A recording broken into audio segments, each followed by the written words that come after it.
ನನಗೆ ಪ್ಲೀಸ್ ಇಲ್ಲಿಂದ ಹೊರಟು ಜಸ್ಟ್ ಗೋ ಅವೇ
ಇದೊಳ್ಳೆ ಸರಿ ಇತ್ತಲ್ಲ. ನಮ್ಮನೆ ಹುಡುಗಿರು ಮೊದಲನೇ ಸಲ ಕಾಲೇಜ್ ಬಂದಿದ್ದಾರೆ. ಅವ್ರ ಕಷ್ಟ ಸುಖ ತಿಳ್ಕೊಳ್ಳೋದು ಮನೆ ಹಿರಿಮಗ ನನ್ನ ಜವಾಬ್ದಾರಿ.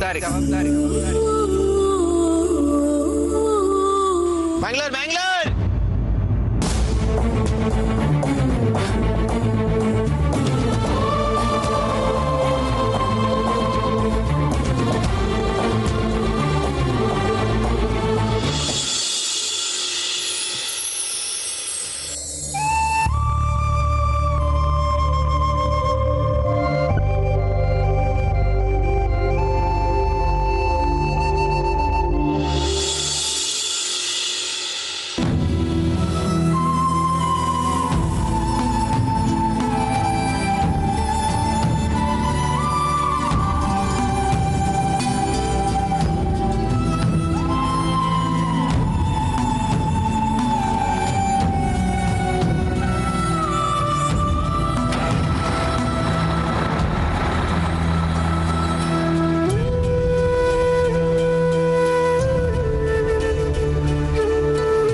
ಮಯೂರಿ, ನೀನೇನಿಲ್ಲಿ?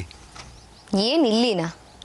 ಏನ್ ಅನ್ಕೊಂಡಿದ್ಯಾ ನೀನು ನಿನ್ ಇಷ್ಟ ಬಂದಂಗೆ ಮನ್ಸಿಗೆ ಬಂದಂಗೆ ಮಾಡ್ತೀಯಾ? ನಿನ್ನಿಂದ ಬೇರೆಯವ್ರ ಮನ್ಸಿಗೆ ಎಷ್ಟು ನೋವಾಗತ್ತೆ ಅಂತ ಯೋಚನೆ ಮಾಡಿದ್ಯಾ?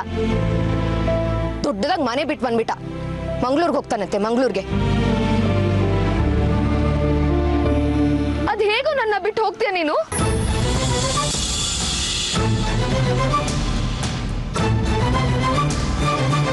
ಹೋಗ್ತಾ ಇದ್ದೀನಿ ಅಂತ ಒಂದ್ ಮಾತು ಹೇಳಿದ್ಯಾ? ನಿನ್ ಬಗ್ಗೆ ನನ್ಗೆ ಏನ್ ಫೀಲಿಂಗ್ಸ್ ಇದೆ ಅಂತ ಕೇಳಿದ್ಯಾ? ನೀನ್ ಮನೆ ಬಿಟ್ಟು ಹೋದ್ರೆ ನನ್ ಗತಿ ಏನಾಗುತ್ತೆ ಅಂತ ಯೋಚನೆ ಮಾಡಿದ್ಯಾ ನೀನು? ನಿನಗೆ ಯಾವಾಗ್ಲೂ ನಿನ್ ಫೀಲಿಂಗ್ಸ್ ಇಂಪಾರ್ಟೆಂಟ್. ನನ್ ಫೀಲಿಂಗ್ಸ್ ಕಟ್ಕೊಂಡು ನಿನಗೇನಾಗ್ಬೇಕು ಹೇಳು? ಏನ್ ನಿನ್ ಫೀಲಿಂಗ್ಸು? ನಾನಿಲ್ಲ ಅಂದ್ರೆ ನಿನ್ ಗತಿ ಏನಾಗುತ್ತೆ ಹೇಳು Mayuri.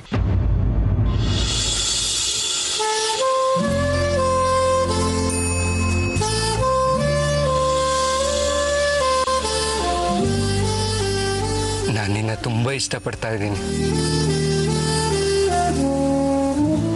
I love you.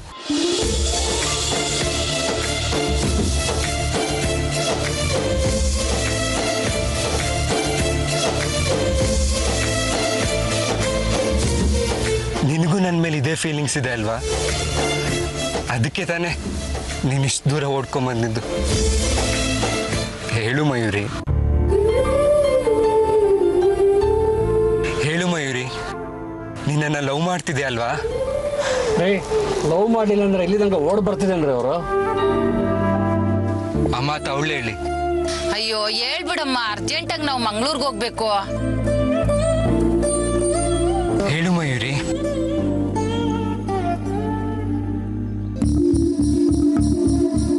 Jayanta, ಅದು ಅದು ನಾನು ನಿನ್ನ ಮನೆ ಕರ್ಕೊಂಡು ಹೋಗ್ಬೇಕು ಅಂತ ಬಂದಿದ್ದೀನಿ ಅಷ್ಟೇ.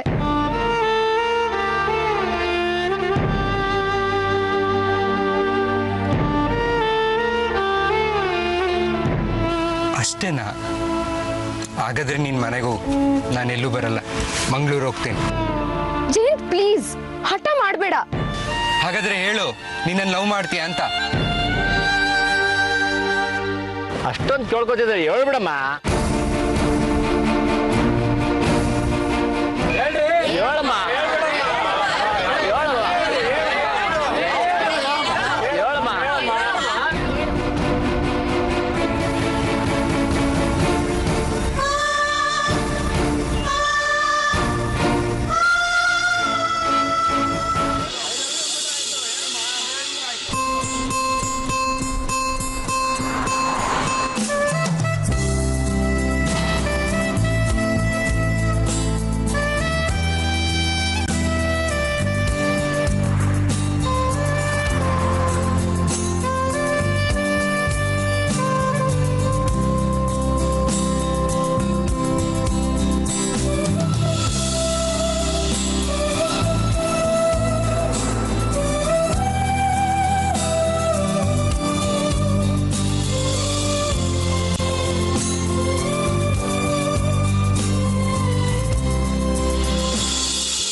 ಡಿಸಿಷನ್ ಚೇಂಜ್ ಮಾಡಿಬಿಟ್ಟೆ.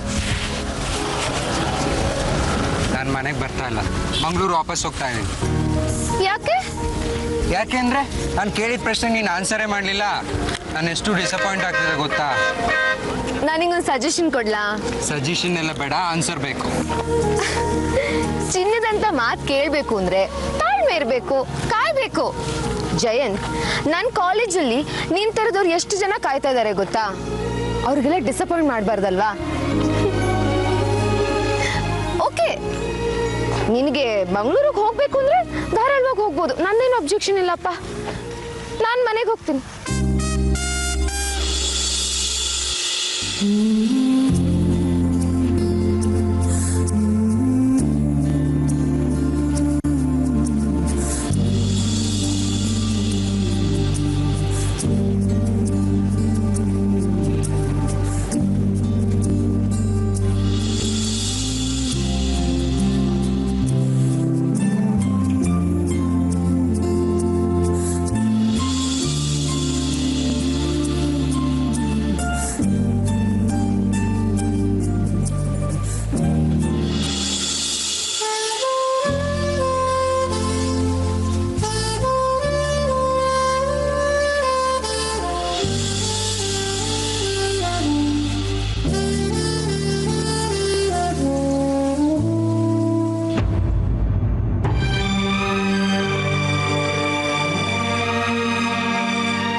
ರೀ ಮೀನಾಕ್ಷಿ, ಅಳು ನಿಲ್ಲಿಸ್ರಿ ರೀ. ನೀವು ಹಿಂಗತ್ರ ಯಾವ ಕೆಲಸನೂ ಉದ್ಧಾರ ಆಗಲ್ರಿ. ಅದಕ್ಕೆ ಸಾಕ್ಷಿ ನಾನೇ ಇದ್ದೀನಿ.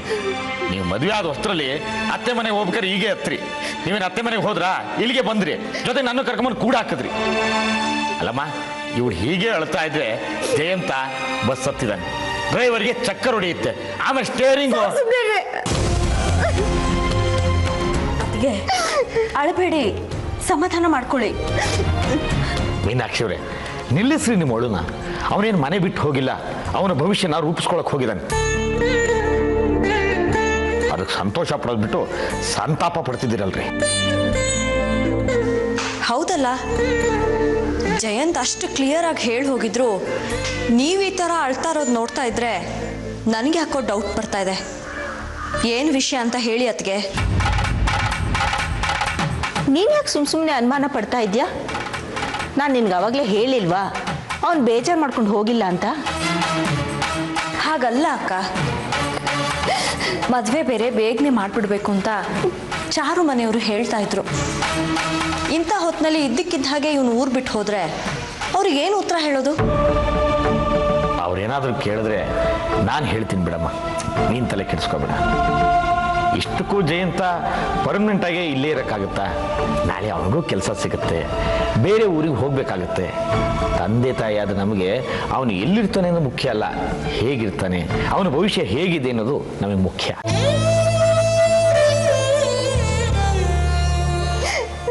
ಜಯಂತ ಏನು ಜವಾಬ್ದಾರಿ ಇಲ್ದಿರೋ ಹುಡುಗನ ನಾವು ಆತಂಕ ಪಡೋದಕ್ಕೆ? ಅವನು ನಮ್ಮ ಹಾಗಲ್ಲ, ಹೇಗೋ ಒಂದು ಬದುಕ್ಬಿಟ್ರೆ ಆಯ್ತು ಅನ್ನೋದಕ್ಕೆ ಅವನಿಗೆ ಅವನದೇ ಆದ ಒಂದು ಗುರಿ ಇದೆ.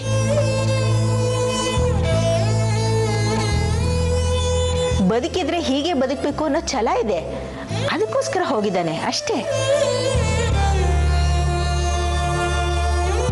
ಇದನ್ನ ಕೇಳಿದ್ರೆ ಚಾರು ಮನೆಯವರು ಸಂತೋಷ ಪಡ್ತಾರೆ ವಿನಃ ಬೇಜಾರು ಮಾಡ್ಕೊಳ್ಳೋದಿಲ್ಲ.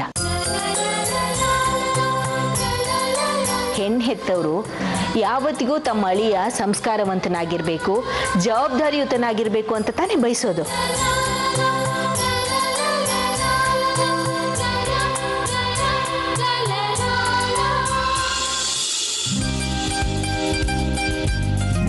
ಜಯಂತ, ನೀನೊಂದು ಕೆಲಸ ಮಾಡು, ನೀನ್ ಮೊದಲು ಮನೆಗೆ ಹೋಗೋ, ನಾನು ಆಮೇಲೆ ಬರ್ತೀನಿ. ನೀನ್ ಎಲ್ಲಿಗೆ ಹೋಗ್ತೀಯಾ? ನಾನು ಮನೆಯಿಂದ ಹೊರಗೆ ಬಂದಿರೋದೇ ಚಿಂಟು ನೆಪದಲ್ಲಿ. ಚಿಂಟು ನೆಪ್ದಲ್ಲ? ಅವನು ತುಂಬಾ ದಿನದಿಂದ ಬಾಸ್ಕೆಟ್ಬಾಲ್ ಕೊಡ್ಸು ಅಂತ ಕೇಳ್ತಿದ್ದ. ನಾನು ಆ ಚಾನ್ಸ್ ಅನ್ನ ಯೂಸ್ ಮಾಡ್ಕೊಂಡೆ ಅಷ್ಟೇ. ಸಖತ್ ಕಿಲಾಡಿ ಇದೆಯಾ ನೀನು. ನನಗೋಸ್ಕರ ಏನೆಲ್ಲ ಗೇಮ್ ಪ್ಲಾನ್ ಮಾಡ್ತಿದ್ಯಾ? ದಿಲ್ ಖುಷ್ ಹೋಗ್ಯಾ ಮೇಡಮ್? ಸರಿ ಸರಿ, ಆ ದಿಲ್ನ ಹಾಗೆ ಖುಷಿಯಾಗಿ ಇಟ್ಕೊಂಡು ಮನೆಗೆ ಹೋಗು. ನಾನು ಹೋಗಿ ಚಿಂಟುನ್ ಕರ್ಕೊಂಡ್ ಬರ್ತೀನಿ, ಅವನ ಅಂಗಡಿಯಲ್ಲೇ ಬಿಟ್ಬಿಟ್ಟಿದ್ದೀನಿ. ಸರಿ, ನೀನ್ ಹೋಗು.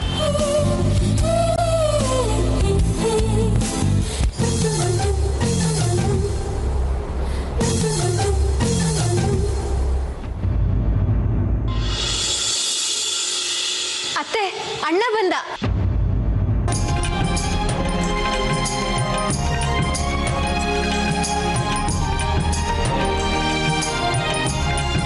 ಜಯಂತ, ಪುಟ್ಟು ಪುಟ್ಟು ಪುಟ್ಟು ವಾಪಸ್ ಬಂದ್ಬಿಟ್ಟಿಯೇನೋ? ಅಯ್ಯೋ ನನ್ ಕಂದ ಪುಟ್ಟು, ನಂಗೆ ಗೊತ್ತಿತ್ತು ನಿನ್ಗೆ ನನ್ನ ಬಿಟ್ಟಿರಕ್ಕಾಗಲ್ಲ ಅಂತ. ನನ್ನ ಬಿಟ್ಟು ನೀನ್ ಎಲ್ಲೂ ಹೋಗಲ್ಲ ಕಣೋ, ನೀನೆಲ್ಲೂ ಹೋಗಲ್ಲ ಕಣೋ. ಬಸ್ ಸಿಕ್ಲಿವನಪ್ಪ? ಸಿಕ್ಕಿತಪ್ಪ, ಟಿಕೆಟ್ ಸಿಕ್ಕಿ ಸೀಟಲ್ಲೂ ಕುತ್ಕೊಂಡಿದೆ. ಆದರೆ ಯಾಕೋ ಹೋಗೋಕ್ಕೆ ಆಗಲಿಲ್ಲ. ಅಮ್ಮನ ಮುಖನೇ ನೆನಪಿಗೆ ಬರ್ತಾ ಇತ್ತು.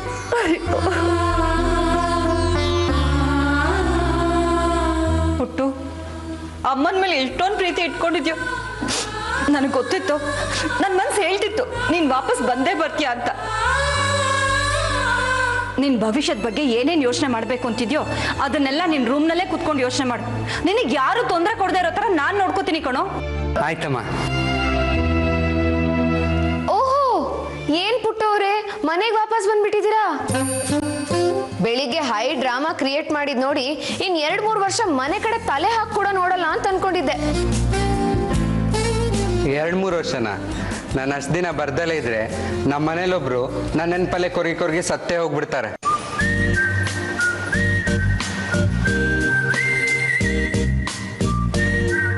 ಅವ್ರು ಯಾರು ಅಂತ ಗೊತ್ತಾ? ಹೇಳ.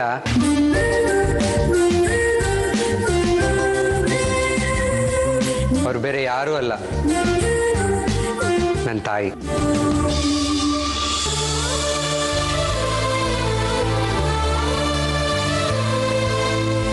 ನಾನು ಇಲ್ದಿದ್ರೆ ನಮ್ಮಮ್ಮ ಖಂಡಿತ ಬದುಕಿರಲ್ಲ. ಅಯ್ಯೋ ನನ್ನ ಕಂದ, ನನ್ನ ಎಷ್ಟು ಚೆನ್ನಾಗಿ ಅರ್ಥ ಮಾಡ್ಕೊಂಡಿದ್ಯೋ. ಮೇಘ, ಮಯೂರಿ, ಇನ್ ಮುಂದೆ ಪುಟ್ಟು ಅವ್ನ ರೂಮ್ನಲ್ಲಿ ಕೂತ್ಕೊಂಡು ಅವ್ನ ಭವಿಷ್ಯದ ಬಗ್ಗೆ ಯೋಚನೆ ಮಾಡ್ತಿರ್ತಾನೆ. ನೀವು ಯಾರೋ ಅವನಿಗೆ ತೊಂದರೆ ಕೊಡಬಾರ್ದು. ಚಿಂಟು, ನಿನಗೂ ಹೇಳ್ತಾ ಇದ್ದೀನಿ. ಅತ್ತೆ, ನೀವು ಸುಮ್ಮನಿರಿ. ಜಯಂತ್ ಅಣ್ಣ ನಮಗೆ ತೊಂದರೆ ಕೊಡ್ತಿದ್ರೆ ಸಾಕು. ರೀ, ಏನ್ರಿ ಮಗ ಮನೆಗೆ ವಾಪಸ್ ಬಂದಿರೋ ಖುಷಿನಲ್ಲಿ ಹೋಗಿ ಎಲ್ರಿಗೂ ಸ್ವೀಟ್ಸ್ ತಗೊಂಡ್ ಬಂದ್ಬಿಡಿ. ಏನ್ ನಿಮ್ ಮಗ ಬಾಂಗ್ಲಾದೇಶದಿಂದ 2020 ವರ್ಲ್ಡ್ ಕಪ್ ಗೆದ್ಕೊಂಡ್ ಬಂದಿದ್ದಾನೆ. ಸ್ವೀಟ್ ಹಂಚೋದಕ್ಕೆ ಸುಮ್ಮನೆ ನಿಂತ್ಕೊಳ್ರಿ. ನೀವು ತರ್ಲಿಲ್ಲ ಅಂದ್ರೆ ಕತ್ತೆ ಬಾಲ ಕುದುರೆ ಜುಟ್ಟು. ಏನ್ ಎಣಿತೀರಾ? ಇಲ್ಲ, ಕತ್ತರಿಸ್ತೀನಿ. ನಾನೇ ಹೋಗ್ತಾ ನೀವಿಬ್ರು ಕಿತ್ತಾಡ್ಬಿಡಿ. ಜಯಂತನ್ಗೆ ಇಷ್ಟ ಅಂತ ಬೆಳಿಗ್ಗೆನೆ ನಾನು ಜಾಮೂನ್ ಮಾಡಿಟ್ಟಿದ್ದೆ. ಅವನು ಊರಿಗೆ ಹೊರಟ್ಬಿಟ್ಟ ಅಂತ ಅದು ಹಾಗೆ ಉಳಿದೋಯ್ತು.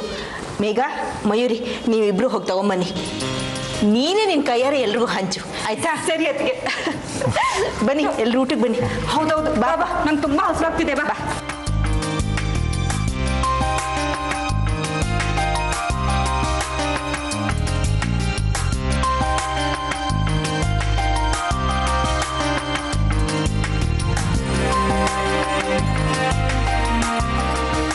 ಮಯೂರಿ, ನನಗೊಂದು ಡೌಟ್ ಇದೆ ಕಣೆ. ಏನು? ಜಯಂತಣ್ಣ ಮನೆಗೆ ವಾಪಸ್ ಬಂದಿದ್ದು ನಿನ್ನಿಂದಾನೇ ಅಲ್ವಾ?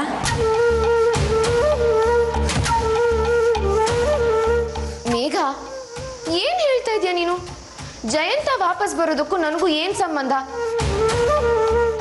ನಾನು ಚಿಂಟುಗೆ ಬಾಸ್ಕೆಟ್ ಬಾಲ್ ಕೊಡ್ಸಕ್ಕೆ ಅಂತ ಮಾರ್ಕೆಟ್ಗೆ ಹೋಗಿದ್ದೆ. ಅಷ್ಟೊತ್ತಿಗಾಗ್ಲೇ ಅವ್ನು ಊರಿಗೆ ಹೊರಟ್ಬಿಟ್ಟಿದ್ನಲ್ಲ. ಅವ್ನು ನನಗೆ ಹೇಗೆ ಸಿಗಕ್ ಸಾಧ್ಯ? ಹೋಗ್ಬೇಡ ಅಂತ ನಾನು ಅವನಿಗೆ ಹೇಳಕ್ ಸಾಧ್ಯನಾ? ನೀನ್ ಬೇಕಿದ್ರೆ ಚಿಂಟುನೇ ಕೇಳ್ಕೊ, ಅವನ್ನೆಲ್ಲಾದ್ರೂ ಬಿಟ್ಟು ಹೋಗಿದ್ನಾ ಅಂತ. ಇಲ್ಲ ಅಂದ್ರೆ ಇಲ್ಲ ಅಂತ ಹೇಳಬೇಕು. ಇಷ್ಟೆಲ್ಲ ವಿವರಣೆ ಕೊಡೋ ಅಗತ್ಯ ಏನಿದೆ?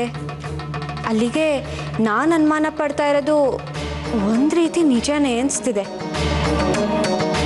ಮೇಘ, ಏನ್ ತುಂಬಾ ಡೀಪ್ ಆಗಿ ಥಿಂಕ್ ಮಾಡ್ತಿದ್ಯಾ? ಹಾಗೇನೂ ಇಲ್ಲ ಕಣೆ. ಜಯಂತಣ್ಣ ಮನೆ ಬಿಟ್ಟು ಹೋಗಿದ್ದು ನನಗೊಂಥರ ಬೇಜಾರಾಗಿತ್ತು. ಅವ್ನ ಮನ್ಸು ಬದಲಾಯಿಸಿ ವಾಪಸ್ ಬಂದ ಅಲ್ವಾ, ನನಗೆ ಖುಷಿ ಆಗ್ತಿದೆ. ನನಗೂ ತುಂಬಾ ಖುಷಿ ಆಗ್ತಿದೆ.